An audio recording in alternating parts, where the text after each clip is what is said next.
Kisah Nabi Muhammad Sallallahu Alaihi Wasallam ketika Rasulullah dilempari batu oleh penduduk Taif. Nabi Muhammad Sallallahu Alaihi Wasallam melakukan perjalanan ke Taif bersama Zaid bin Haritsah. Ini merupakan kali pertama dakwah keluar kota Mekah. Nabi berharap banyak dari penduduk Taif yang mau masuk Islam. Namun siapa sangka bahwa penduduk Taif malah mengusir dan melempari beliau dengan batu. Perlakuan kaum kafir Quraisy terhadap Nabi Muhammad semakin menjadi-jadi pasca wafatnya Abu Thalib dan Khadijah. Mereka bahkan tidak segan mengusir Nabi dari negerinya sendiri. Dalam situasi dan kondisi Rasulullah sekarang, muncul sebuah ide untuk melakukan dakwah keluar kota Mekah. Tepatnya pada bulan Syawal tahun ke-10 kenabian, berangkatlah Rasulullah ke Taif hanya berdua dengan Zaid bin Haritsah. Demi menghindari kecurigaan kaum kafir Quraisy, Nabi Muhammad sengaja tidak membawa hewan tunggangan. Walaupun perjalanan menjadi lebih lama, Nabi dan Zaid berhasil melampauinya. Wahai Nabi, sepertinya itu perkampungan penduduk. Alhamdulillah, sebentar lagi kita memasuki Taif. Selayaknya tamu yang baru datang ke negeri orang, Rasulullah menemui para pemimpin Taif terlebih dahulu. Mereka adalah Abd Yalail, Mas'ud, dan Habib. Nabi Muhammad berbincang dengan para pemimpin Taif sembari menyisipkan misi dakwah Islam. Nabi menjelaskan dengan santun agar mereka tidak tersinggung dengan ajaran baru yang beliau bawa. Belum selesai bicara, Rasulullah telah mendapat respon yang tidak mengenakan. Sudahlah, tak perlu kau teruskan ceritamu, wahai Muhammad. Aku tidak dapat mempercayai perkataanmu. Apakah tidak ada orang lain yang diutus menjadi Rasul selain engkau? Wahai Muhammad, jika benar engkau seorang Rasul, aku tidak mau hidupku terancam dengan menerima ajakanmu. Namun, jika ternyata engkau adalah pembohong besar, maka engkau tidak pantas berbicara denganku. Perkataan para penguasa Taif tersebut sungguh menyakiti hati Rasulullah. Namun beliau memilih untuk sabar daripada menanggapi mereka. Ini merupakan bagian dari konsekuensi dakwah yang beliau emban. Baiklah, aku menghargai keputusan kalian. Selama kurang lebih 10 hari bermukim di sana, Nabi Muhammad berusaha mendekati penduduk Taif. Namun respon mereka tidak berbeda dengan para pemimpinnya, bahkan lebih buruk. Para penduduk mengusir Nabi Muhammad. Berhentilah, keluar dari negara kami. Kami tidak akan mau mengikuti ajaranmu, wahai Muhammad. Pulanglah ke negerimu. Ketika Nabi hendak bersiap-siap pulang, penduduk Taif telah bersiap melempar beliau dengan batu dan tanah sampai kaki beliau luka-luka. Padahal Zaid telah membentengi Nabi dengan tubuhnya yang besar. Wahai Nabi, kita harus segera pergi dari tempat ini. Setelah berlari cukup jauh, sampailah Rasulullah dan Zaid di tembok perbatasan kota. Di sanalah mereka bersembunyi hingga orang-orang berhenti melempari dengan batu.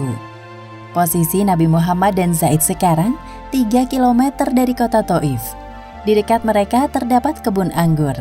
Nabi dan Zaid beristirahat di dekat pohon yang menghadap ke arah tembok. Di tempat itulah Nabi berdoa kepada Allah Subhanahu wa Ta'ala. Ya Allah, hanya kepada Engkau hamba mengadu. Hamba sama sekali tidak bermaksud untuk mengeluh. Hamba tidak peduli dengan perlakuan manusia. Selama Engkau tidak murka kepadaku, maka hamba terima semua itu. Wahai Tuhan yang Maha Pengasih, jika bukan kepada Engkau, lantas kepada siapa lagi hamba berserah? Hanya Engkau satu-satunya Tuhan yang berhak kami sembah. Dari kejauhan, pemilik tembok yaitu Utbah dan Syaibah memperhatikan Nabi Muhammad yang sedang berdoa. Tiba-tiba hati mereka tersentuh. Kemudian salah satu dari mereka memanggil pelayannya. Wahai Adas, ambilkan setangkai anggur ini untuk 2 orang laki-laki di sana. Baik, Tuan. Ketika Adas meletakkan nampan di dekat Rasulullah, terdengar kalimat yang asing dari bibir beliau. Bismillahirrahmanirrahim. Aku belum pernah mendengar kalimat itu. Kalian pasti bukan penduduk kota ini. Dari mana asalmu dan apa agamamu? Aku seorang Nasrani dari penduduk Ninawi. Aku pernah mendengar tentang negeri asalmu. Di sana hiduplah laki-laki soleh bernama Yunus bin Matta. Adas terkejut mendengar jawaban dari Nabi Muhammad. Lalu ia mendekatkan diri kepada beliau. Apa yang engkau ketahui tentang Yunus bin Matta? Dia adalah saudaraku, seorang yang dulunya adalah nabi. Demikian pula dengan diriku. Adas menampakkan rasa hormatnya kepada Nabi Muhammad dengan mencium kedua tangan beliau.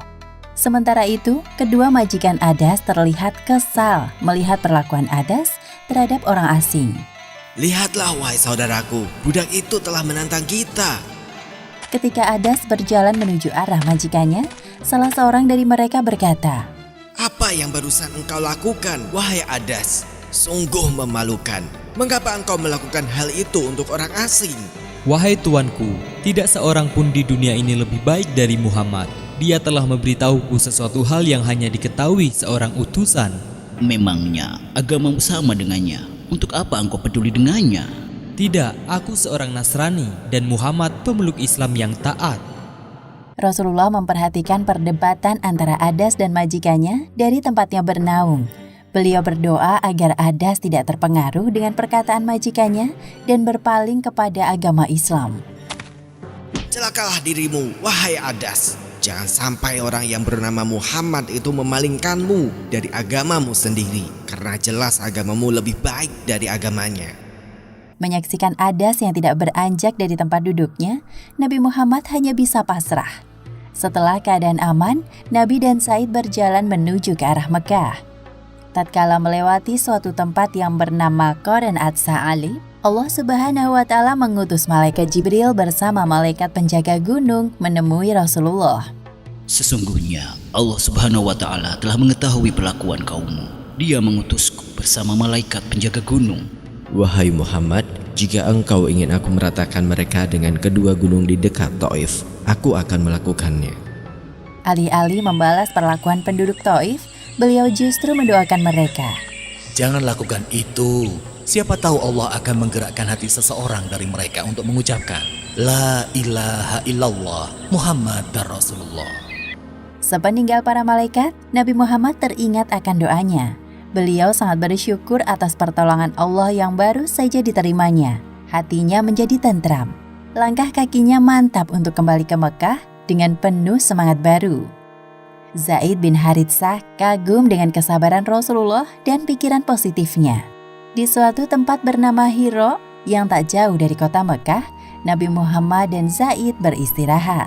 Wahai Rasulullah, bagaimana bisa engkau kembali setelah mereka mengusirmu? Wahai Zaid, dengarkan aku baik-baik. Sesungguhnya Allah Subhanahu wa Ta'ala akan menjadikan apa yang engkau lihat sebagai jalan keluar. Sungguh Allah akan menyelamatkan agamanya dan memenangkan nabinya. Di sana Nabi mengutus seseorang dari suku Khuza'ah mendatangi Al-Akhnas bin Syuraik untuk meminta suaka atau hak perlindungan. Katakan kepadanya, aku bukan sekutu Muhammad, maka aku tidak bisa memberikan suaka untuknya. Rasulullah kembali mengutus seseorang untuk menemui Suhail bin Amru. Namun jawaban Suhail sama dengan Al-Akhnas bin Syuraik.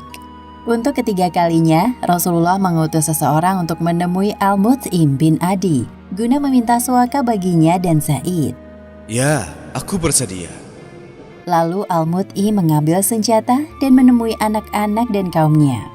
Pakailah senjata ini untuk mengawalku dan Muhammad sampai ke Ka'bah. Sesungguhnya aku telah memberikan suaka kepadanya. Kemudian Nabi Muhammad dan Zaid menemui Al-Mut'im dan mengikutinya sampai memasuki kota Mekah. Di depan Masjidil Haram, Al-Mut'im menghentikan laju kudanya. Kedatangan Al-Mut'im dan pasukannya menarik perhatian kaum Quraisy Mekah. Apalagi ada Nabi Muhammad di tengah-tengah mereka. Wahai penduduk Mekah, sesungguhnya aku telah memberikan suaka kepada Muhammad. Jika ada yang berani menyakitinya, maka orang itu akan berhadapan denganku. Setelah berpidato, Al-Mut'im menuntun Nabi Muhammad menuju ke arah Ka'bah. Di sana Nabi melakukan tawaf, lalu sholat 2 rakaat di depan Ka'bah. Barulah kemudian beliau pulang ke rumahnya, dikawal oleh Al-Mut'im dan pasukannya. Terima kasih banyak, wahai Al-Mut'im. Semoga kelak aku bisa membalas kebaikanmu. Setelah peristiwa tersebut, Abu Jahal menemui Al-Mut'im untuk menanyakan kebenaran berita yang didengarnya. Wahai Mut'im, benarkah engkau adalah orang yang memberikan suaka terhadap Muhammad dan telah menjadi pengikutnya?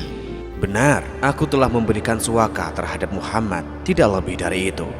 Abu Jahal merasa lega mendengar jawaban dari Al-Mut'im karena ia tidak masuk Islam. Kalau begitu, kami telah memberikan suaka kepada orang yang telah engkau berikan suaka.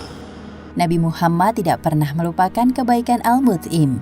Ketika kemenangan kaum muslim di Perang Badar, di hadapan para tawanan kaum kafir, Nabi teringat kepadanya. Jika Al-Mut'im masih hidup dan meminta kepadaku untuk menebus kawan-kawannya, niscaya akan aku serahkan mereka kepadanya. Demikianlah akhir kisah Rasulullah dilempari batu oleh penduduk Thaif. Hikmah yang dapat kita ambil dari kisah ini, diantaranya, pertama, hendaknya kita meneladani kesabaran Rasulullah dalam menghadapi ujian kehidupan. Karena Allah akan meninggikan derajat orang-orang yang bersabar dan memberikan kebahagiaan sebagai balasan. Kedua, kita harus yakin dalam berdoa bahwa doa-doa kita akan dikabulkan oleh Allah.